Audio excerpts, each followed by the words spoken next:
하나님의 말씀 로마서 12장 1절, 2절, 2절을 다 같이 합독하도록 하겠습니다. 12장 1절, 2절입니다. 시작. 그러므로 형제들아 내가 하나님의 모든 자비하심으로 너희를 권하노니 너희 몸을 하나님이 기뻐하시는 거룩한 산제물로 드리라. 이는 너희가 드릴 영적 예배니라. 너희는 이 세대를 본받지 말고 오직 마음을 새롭게 함으로 변화를 받아 하나님의 선하시고 기뻐하시고 온전하신 뜻이 무엇인지 분별하도록 하라. 아멘. 이 시간에는 하나님께 드리는 삶이라는 제목으로 함께 말씀을 듣겠습니다. 먼저 하나님께 기도드리겠습니다. 사랑과 은혜가 풍성하신 하나님 아버지, 오후에도 저희들의 예배를 받으시며 귀한 말씀 주시니 감사를 드립니다. 이 말씀을 통해 우리가 주의 음성을 듣게 하시고 그 말씀 따라 살아갈 수 있는 힘을 주옵소서. 성령께서 전할 때도 들을 때도 도와주시기를 간절히 바라고 원합니다. 예수님의 이름으로 기도하옵나이다. 아멘. 오늘 본문 1절 상반절에 보면 그러므로 형제들아 내가 하나님의 모든 자비하심으로 너희를 권하노니 하였습니다. 사도 바울은 지금까지 하나님의 모든 자비하심에 대해서 자세하게 설명을 해 주었습니다. 오늘 본문을 기록한 사도 바울은 본래 어떤 사람이었습니까? 그는 하나님의 교회를 몹시 핍박하던 사람이었습니다. 예수 그리스도의 원수되었던 사람이었습니다. 그런데 이제는 바뀌어졌어요. 그는 이방인들에게 복음을 전하는 예수 그리스도의 사도가 된 것입니다. 또한 로마의 성도들도 본래는 하나님을 알지 못하던 이방인들이었습니다. 그러던 그들이 이제는 하나님의 백성이 되었습니다. 오늘날 우리들도 본래는 죄와 허물로 죽었던 사람들이었습니다. 그러던 우리에게 이제는 영원한 생명이 주어졌습니다. 이 모든 것이 하나님의 자비하심의 결과인 것입니다. 하나님의 모든 자비하심으로 말미암아 구원받은 성도의 삶은 어떠해야 하겠습니까? 한마디로 말해서 하나님께 드리는 삶이 되어야 합니다. 그러면 좀 더 구체적으로 우리는 하나님께 무엇을 드리면서 살아야 할까요? 오늘 본문에서 말씀하는 세 가지를 살펴보면서 그대로 살기로 결심하는 시간이 되기를 원합니다. 첫째로 우리는 우리의 몸을 하나님께 드려야 합니다. 1절 하반절 말씀입니다. 너희 몸을 하나님이 기뻐하시는 거룩한 산제물로 드리라. 이는 너희가 드릴 영적 예배니라 하였습니다. 구약의 성도들은 짐승을 잡아서 죽은 제물을 하나님께 드렸습니다. 그러나 오늘날 우리는 우리의 몸을 산제물로 하나님께 드리면서 살아갑니다. 산제물이라는 것은 우리의 삶을 통해서 생활을 통해서 드리는 제물을 가리킵니다. 그러면 왜 우리의 몸을 바치라고 하였을까요? 그 이유가 무엇입니까? 첫째 이유는 우리가 구원받은 것은 영혼뿐만 아니라 몸도 구원을 받았기 때문입니다. 그렇기 때문에 우리가 구원을 받으면 우리의 몸은 그리스도의 지체가 됩니다. 고린도전서 6장 15절에 너희 몸이 그리스도의 지체인 줄을 알지 못하느냐? 내가 그리스도의 지체를 가지고 창녀의 지체를 만들겠느냐? 결코 그럴 수 없느니라 하였고, 고린도전서 6장 19절에는 너희 몸은 너희가 하나님께로부터 받은 바 너희 가운데 계신 성령의 전인 줄을 알지 못하느냐? 너희는 너희 자신의 것이 아니라 하였습니다. 우리 몸은 이제 그리스도의 지체요 성령께서 거하시는 성전이 되었다고 말씀을 합니다. 완전한 구원은 영혼과 몸이 함께 구원받는 전인격적인 것입니다. 그러므로 우리는 우리의 마음뿐만 아니라 우리의 몸도 하나님의 것임을 알아야 합니다. 그렇기에 우리의 마음뿐만 아니라 몸까지 하나님께 드려야 합니다. 둘째 이유는 우리가 세상에 살 동안에 몸은 나라는 인격을 구체적으로 보여주는 주체라고 할 수 있기 때문입니다. 우리는 몸이 없는 어떤 인격체를 상상할 수가 없습니다. 몸이 없으면 나의 삶이 어떠한가를 보여줄 수도 없습니다. 몸이 있기 때문에 저 사람은 바르게 산다, 저 사람은 잘못 살고 있구나, 이렇게 분별할 수가 있는 것입니다. 몸은 우리가 세상에 있는 동안 살기 위해 뛰는 주체요, 살기 위해서 쓰임받는 수단이 됩니다. 산다는 말 그 자체가 몸이 뛴다는 것을 의미합니다. 그러므로 몸을 산제물로 드리라고 하는 명령은 우리의 삶 전부를 하나님께 바치라는 의미가 되는 것입니다. 우리의 몸이 구원받아 주님의 것이 되었다면 그 몸으로 움직이는 모든 생활 영역을 하나님이 기뻐하시는 제물이 되게 하라는 뜻입니다.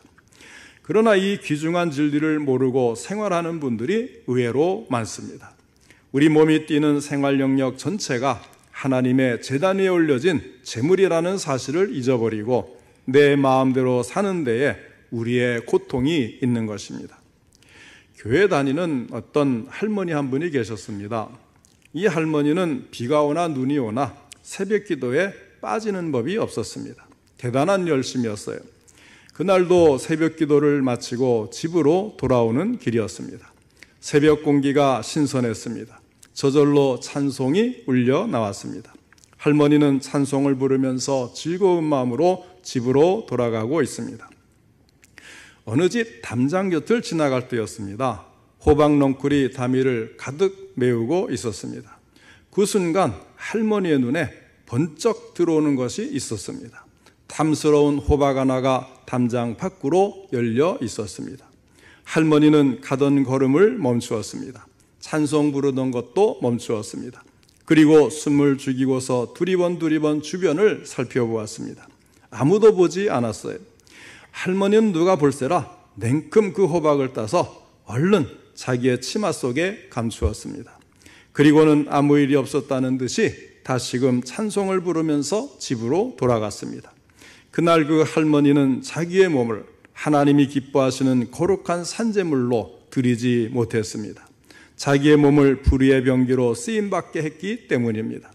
사랑하는 성도 여러분, 우리는 우리의 몸, 우리의 모든 지체가 언제나 의의 병기로 쓰임받도록 해야 합니다. 그래야 하나님이 기뻐 받으시는 거룩한 산제물이 되기 때문입니다.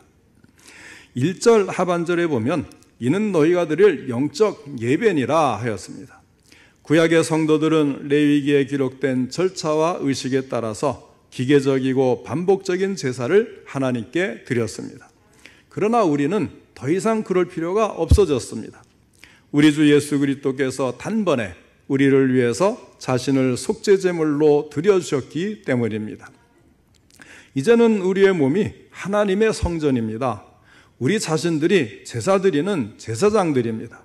따라서 우리는 더 이상 기계적이고 의식적인 제사를 드리지 않습니다. 이제 우리는 삶을 통해서 하나님께서 받으시는 영적인 예배를 드립니다.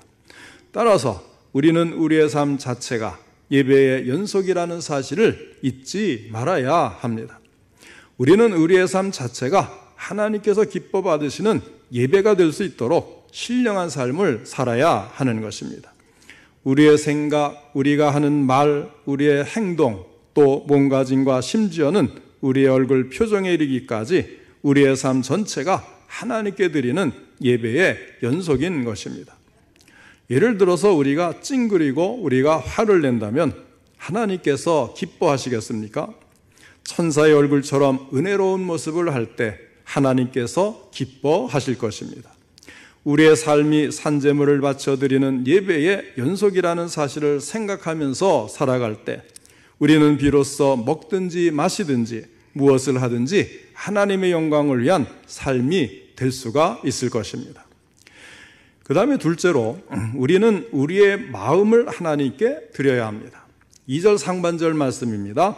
너희는 이 세대를 본받지 말고 오직 마음을 새롭게 함으로 변화를 받아 하였습니다. 우리의 몸을 하나님께 바치기 위해서 먼저 우리의 마음을 하나님께 드리는 것이 필수적입니다. 몸은 언제나 마음이 지시하는 대로 움직이기 때문입니다. 우리는 우리의 마음을 하나님께 드려야 합니다. 주일학교 유치원에 다니는 어떤 꼬마아이가 하나 있었는데 어느 주일날 그는 교회에 갔다 오더니 얼른 저울 위에 올라갔습니다. 몸무게를 달기 위해서입니다. 어머니가 그 모습을 보면서 물어봅니다. 얘야, 교회 가기 전에 몸무게를 달았자니 왜 또 달아보니? 그러니까 이 꼬마아이가 이렇게 대답을 해요. 예, 주일학교 선생님이 내 마음을 하나님께 드려야 된대요. 그래서 기도하면서 내 마음을 하나님께 드리겠다고 말씀을 드렸거든요. 그래서 내 몸무게가 얼마나 줄었는지 알아보고 싶어서 저울에 올라갔어요. 그런데 엄마, 이상해요. 하나도 안 줄었네요. 참 귀여운 이야기 아닙니까? 잠언 23장 26절 말씀입니다. 내 아들아, 내 마음을 내게 주며 하였습니다.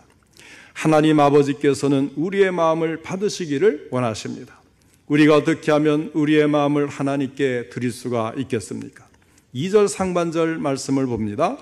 너희는 이 세대를 본받지 말고 오직 마음을 새롭게 함으로 변화를 받아 하였습니다. 이 세대를 본받지 말라고 하였습니다.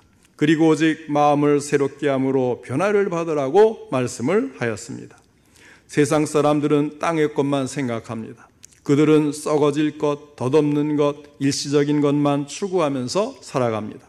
그러나 새로운 마음, 변화를 받은 마음은 다릅니다. 우리는 위의 것을 생각하면서 살아가는 사람들입니다. 영원한 것을 바라보면서 살아갑니다. 하나님의 나라에 소망을 두면서 살아갑니다. 땅의 것은 다 썩고 마는 거예요. 우리는 빈손으로 왔고 빈손으로 갈 수밖에 없는 존재입니다. 그러므로 일시적인 것, 덧없는 것에 집착하지 마시기를 바랍니다. 땅의 것에 집착해서 세상과 타협하고 그들의 살아가는 방식을 그대로 닮아가서는 아니 될 것입니다. 하나님 아버지의 나라의 영원한 것을 사모하면서 살아갑시다. 이것이 우리의 마음을 하나님께 드리는 것입니다. 그 다음에 세 번째는 우리는 우리의 뜻을 하나님께 드려야 합니다. 2절 하반절 말씀입니다. 하나님의 선하시고 기뻐하시고 온전하신 뜻이 무엇인지 분별하도록 하라. 하나님께 우리의 몸을 드리고 그 다음에 또 우리의 마음을 드리면 저절로 깨닫게 되는 사실이 한 가지가 있습니다. 그것은 하나님 아버지의 뜻은 언제나 선하시고 기뻐하시고 온전하신 뜻이라는 사실입니다. 그 반면에 우리의 인간적인 뜻은 어떻습니까? 악할 수도 있습니다. 하나님께서 기뻐하지 아니하실 수도 있습니다. 아무래도 불완전하기 마련입니다. 하나님의 뜻만이 언제나 선하시고 기뻐하시고 온전하신 뜻입니다. 따라서 우리는 우리의 뜻을 하나님께 드리고 우리의 삶 속에서 하나님의 뜻만이 이루어지기를 바라야 합니다. 그것이 우리에게 최선의 길이기 때문입니다. 우리에게 행복을 가져다주는 길이기 때문입니다. 어떤 가정의 이야기입니다. 야외로 소풍을 갔는데 아버지가 고기를 굽기 위해서 불을 피우고 있었습니다. 어린 딸 아이가 여기저기 뛰어다니더니 무엇을 하나 주워왔어요. 나무로 만든 예쁜 구슬상자였습니다. 그는 그것을 자기 아버지에게 자랑스러운 듯이 보여주었습니다. 그런데 뜻밖에도 아버지가 이렇게 말을 해요. 예쁘구나. 그렇지만 그것을 이 불 속에 집어던져 버려라. 뜻밖의 말에 아이는 당황을 했어요. 어쩔 줄 모르고 서 있는 딸아이에게 아버지는 다시금 재촉을 합니다. 얘야, 내가 너에게 강요하지는 않겠다. 너의 뜻에 맡기겠다. 그러나 내가 이 아빠를 믿는다면 그것을 이 불 속에 던져버려라. 이유는 말하지 않겠다. 아이는 잠시 망설이더니 결국은 그것을 불 속에 집어던졌습니다.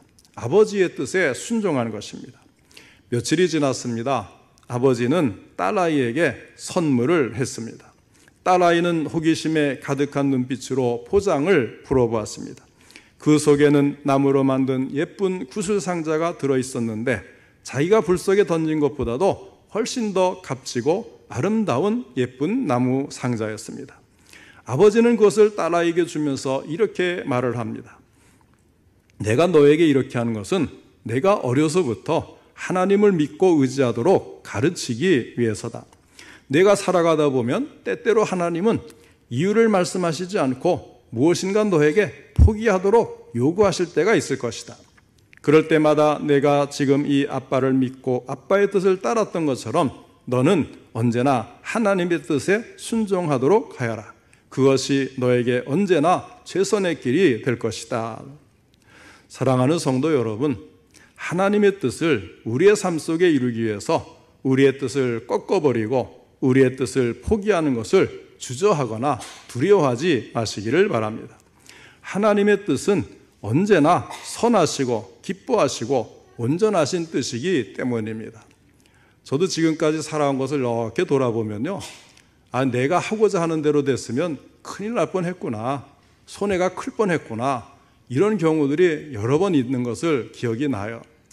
그래서 제가 하고자 하는 것을 가로막히고 안 되게 하고서 나중에 보니까 그것이 더 좋은 길이었고 더 큰 이익을 주는 길이었다는 것을 뒤늦게 발견하면서 하나님께서 막으실 때는 다 이유가 있구나, 안 되게 하실 때는 더 좋은 것을 주시려고 하는구나, 이런 경험을 지금까지 쌓아온 것입니다.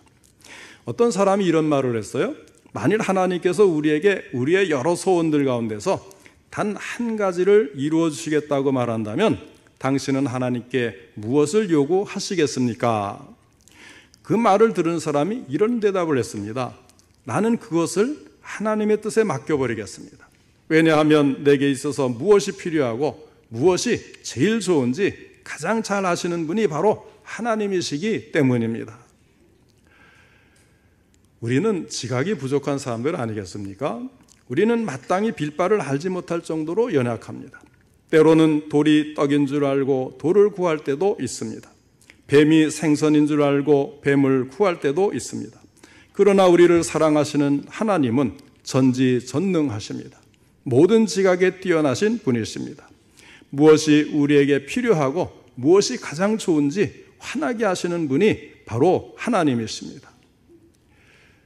전에 한번 큰 위기를 극복하고 좋은 결과가 있었던 경험이 있는데요. 그때에 어떤 목사님이 저에게 물어보더라고요. 어떻게 신 목사님은 이렇게 참 좋은 결과가 주어졌네요. 축하드립니다. 그러더라고요. 그래서 그 비결을 좀 가르쳐 주시오. 그러더라고요. 나는 하나님께 맡기는 기도를 했습니다. 그저 하나님께서 가장 좋은 것으로 주실 줄 믿으니 하나님께서 해결해 주십시오. 그렇게 이야기를 했더니 이렇게 좋은 결과가 왔습니다. 그렇게 대답을 했어요. 그랬더니 알 것도 같은데 어떻게 그렇게 해야 될지 역시 또 갸우뚱하시더라고요. 우리는 우리의 뜻을 하나님께 맡기고 하나님의 뜻이 우리 삶 속에 이루어지기를 바라는 그것이 언제나 최선의 길인 줄 믿으시기를 바랍니다. 사랑하는 성도 여러분, 오늘 말씀에 비추어서 우리의 삶을 한번 생각해 보시기 바랍니다. 우리는 신앙생활을 한다고 하면서 어떤 삶의 자세로 살아왔습니까? 하나님 중심으로 살지 못하고 내 중심으로 살지는 않았느냐 하는 것입니다. 하나님을 기쁘시게 해드리기보다는 하나님이 우리를 기쁘게 해주시기를 바라지 않았습니까? 하나님께 영광을 돌리는 삶을 살기보다는 하나님께서 나를 잘되게 해주시고 하나님께서 나를 높여주시는 것에만 관심을 두지는 않았습니까? 이제는 바뀌어져야 하겠습니다. 우리는 하나님의 족한 은혜를 깨닫고 하나님을 기쁘시게 하는 삶을 살아야 하겠습니다. 우리의 몸, 우리의 마음, 우리의 뜻을 하나님께 드리면서 하나님을 기쁘시게 하는 삶을 살 때 우리는 저절로 성령으로 충만할 수가 있습니다. 영적으로 승리하는 삶을 살 수가 있습니다. 우리의 신앙은 그만큼 성숙하게 될 것입니다. 우리의 삶 자체가 예배의 연속이라는 사실을 늘 명심하시기 바랍니다. 우리의 마음가짐, 우리의 얼굴 표정, 내 말투 하나하나 모두가 사소한 일까지라도 소홀히 하지 말고 모든 면에서 하나님을 기쁘시게 해드리는 우리 모든 성도님들 되시기를 주님의 이름으로 축원합니다.